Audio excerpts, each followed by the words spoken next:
കുറഞ്ഞ മദ്യത്തിന് നികുതി കുറച്ചതിന് പിന്നിൽ അഴിമതി എന്ന് ആവർത്തിച്ച് പിണറായി വിജയൻ. കർണാടകയിലെ സ്വകാര്യ കമ്പനിയായ ബക്കാഡിക്ക് വേണ്ടിയാണ് സർക്കാരിന്റെ നീക്കമെന്നും പ്രതിപക്ഷ നേതാവ് ആരോപിച്ചു. അതേസമയം അഴിമതി ആരോപണങ്ങൾ സഭാരേഖകളിൽ നിന്ന് നീക്കം ചെയ്യണമെന്ന് മുഖ്യമന്ത്രി വി.ഡി. സതീശൻ ആവശ്യപ്പെട്ടു. നമ്മുടെ നാട്ടിലെ സാധാരണക്കാർക്കോ മനുഷ്യർക്കോ വേണ്ടിയുള്ള ഒന്നല്ല ഈ വന്നിട്ടുള്ള നിർദ്ദേശം. അപ്പോ ഇതിന്റെ ഗുണഭോക്താവ് എല്ലാവർക്കും അറിയാവുന്നതുപോലെ കർണാടകയിലെ ഒരു മദ്യ കമ്പനിയാണ്. സർ, ഇവിടെയാണ് പ്രശ്നം. കർണാടകയിലെ ഒരു മദ്യ കമ്പനിക്ക് വേണ്ടിയുള്ള നമ്മുടെ സ്വകാര്യ പുസ്തക കമ്പനിയായ ബക്കാർഡി അവർക്ക് വേണ്ടി ഒരു നിർദ്ദേശമായിട്ടാണ് വന്നിരിക്കുന്നത്. ഇതുമായി ബന്ധപ്പെട്ട ഫയൽ നീക്കം അതിദ്രുതഗതിയിൽ നടക്കുന്നുവെന്നാണ് മാധ്യമങ്ങൾ റിപ്പോർട്ട് ചെയ്തിരിക്കുന്നത്. ഇത് വളരെ ഗുരുതരമായ ഒരു പ്രശ്നമാണ്. നമ്മുടെ നാട്ടില് സോഫ്റ്റ് ഡ്രിങ്ക് പോലെ സാർവത്രികമാക്കാനാണ് പോകുന്നത്. ഇത് അനുവദിക്കാൻ പറ്റില്ല. വീര്യം കുറഞ്ഞ മദ്യത്തിലെ അഴിമതി ആരോപണം സഭാരേഖകളിൽ നിന്ന് നീക്കിയതുകൊണ്ട് പ്രശ്നങ്ങൾ അവസാനിക്കില്ലെന്ന് കെ.എൻ. ബാലഗോപാൽ.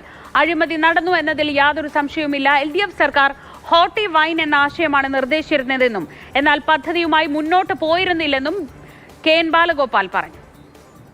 വീര്യം കുറഞ്ഞ ഒരു കാറ്റഗറി മദ്യം പുതുതായിട്ട് കൊണ്ടുവരാനായിട്ട് ഇവർ തീരുമാനിച്ചു. വീര്യം കുറഞ്ഞൊരു മദ്യത്തെ സംബന്ധിച്ച് നമ്മുടെ എക്സൈസ് റൂളിൽ പരാമർശമുണ്ട്. ആകെ കേരളത്തിൽ നടപ്പിലാക്കാൻ ഹോട്ടി വൈൻ എന്ന നിലയിൽ കാർഷിക ഉൽപ്പന്നങ്ങൾക്ക് സഹായകരമായ ഒരു മദ്യം മാത്രമാണ് നമ്മൾ നേരത്തെ LDF ഗവൺമെന്റിന്റെ സമയത്ത് അനുവദിച്ചത്. അതിന് വൈനിന്റെ താഴെ ഹോട്ടി വൈൻ എന്ന ഒരു ഹെഡൂടെ ചേർത്തിട്ട് വീര്യം കുറഞ്ഞ മദ്യമെന്ന് ജനറലി പറഞ്ഞാൽ പോരാ, ഹോട്ടി വൈൻ എന്ന് വേണം എന്ന് പറഞ്ഞിട്ട് അത് ചേർത്തു. സഭാ TV പ്രസംഗം മാറ്റിയത് കൊണ്ടൊന്നും നേരത്തെ ഉള്ളതിനേക്കാളും സംശയം വർദ്ധിക്കുകയാണ്. കാരണം എന്തുകൊണ്ടാണ് ഇതിനകത്തൊരു വല്ലാത്ത പെടച്ചിൽ? സഭാ TV തന്നെ നാളെ തൊട്ട് ഇനി TV ഒന്നും കാണിക്കണ്ടെന്ന് പറയുമോ? ഇതിൽ നിന്ന് മാറ്റി പ്രസംഗമില്ലാതെ പ്രസംഗം കാണിക്കാതിരുന്നാൽ ഈ നാട്ടിലെ ജനങ്ങൾക്കെല്ലാം അറിയാം. പ്രശാന്ത് കൃഷ്ണ വിവരങ്ങളുമായി. പ്രശാന്ത്, 16ാം നിയമസഭയിലെ ആദ്യ അഴിമതി ആരോപണം, ആദ്യ പ്രതിപക്ഷ പ്രതിഷേധം, ആദ്യ നടുത്തളത്തിലിറങ്ങൽ, അങ്ങനെ പല പല പ്രത്യേകതകളുണ്ട് ഇന്നത്തെ ദിവസത്തിന്. അതോടൊപ്പമാണ് വളരെ ഗുരുതരമായ ഒരു ആരോപണം പ്രതിപക്ഷ നേതാവുമൊക്കെ മുന്നോട്ട് വെക്കുന്നത്. എങ്ങനെയാണ് ഇതിനുള്ള മറുപടി സഭയിൽ ഉയർന്നത്?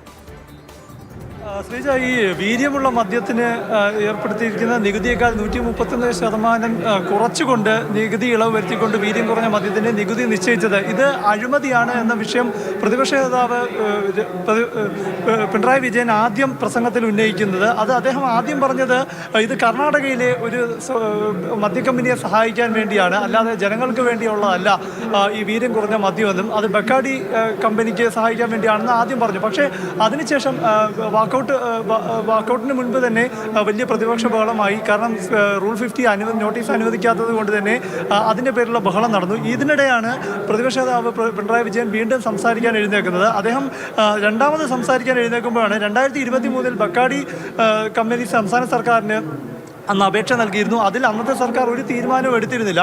കൃത്യമായ അഴിമതിയാണ് ഈ വിഷയത്തിലുള്ളത്, അത് ചർച്ച ചെയ്യാൻ സർക്കാരിന് ബുദ്ധിമുട്ടുണ്ടാകുമെന്ന അഴിമതി എന്ന വാക്കുപയോഗിച്ചുകൊണ്ടുള്ള ആരോപണം ഉന്നയിക്കുന്നത് രണ്ടാമത് പ്രസംഗിക്കാൻ എഴുന്നേറ്റപ്പോഴാണ്. ഇതിന് പിന്നാലെ ആദ്യം ആഭ്യന്തരമന്ത്രി രമേശ് ചെന്നിത്തല എഴുന്നേറ്റ് സംസാരിച്ചു. റൂൾ 50 അനുവദിക്കാതിരുന്നിട്ടും പിന്നീട് അദ്ദേഹം അഴിമതി ആരോപണം പ്രതിപക്ഷ നേതാവ് ഉന്നയിച്ചത് തെറ്റാണ്, സഭാരേഖയിൽ ഉണ്ടാകാൻ പാടില്ല എന്ന നിലപാടെടുത്തു. മുഖ്യമന്ത്രി സംസാരിച്ചു. മുഖ്യമന്ത്രി വി.ഡി. സതീശൻ അതായത് റൂൾ 50 അനുവദിക്കുമ്പോൾ തന്നെ റൂൾ 50യിൽ എന്തൊക്കെ പാടില്ല എന്ന കാര്യം ചട്ടത്തിൽ പറയുന്നുണ്ട്. അപ്പോൾ അത് പ്രകാരം തന്നെ ഈ അനുവദിക്കാത്ത റൂൾ 50യിൽ കാര്യങ്ങളെല്ലാം തന്നെ ഉന്നയിച്ചു പ്രതിപക്ഷ നേതാവ്. അതിന് കൂടാതെ അഴിമതി ആരോപണം ഉന്നയിച്ചു. അപ്പോൾ ഇത് സഭാരേഖയിൽ ഉണ്ടാകാൻ പാടില്ല എന്ന് മുഖ്യമന്ത്രി കർശനമായ നിലപാടെടുത്തു.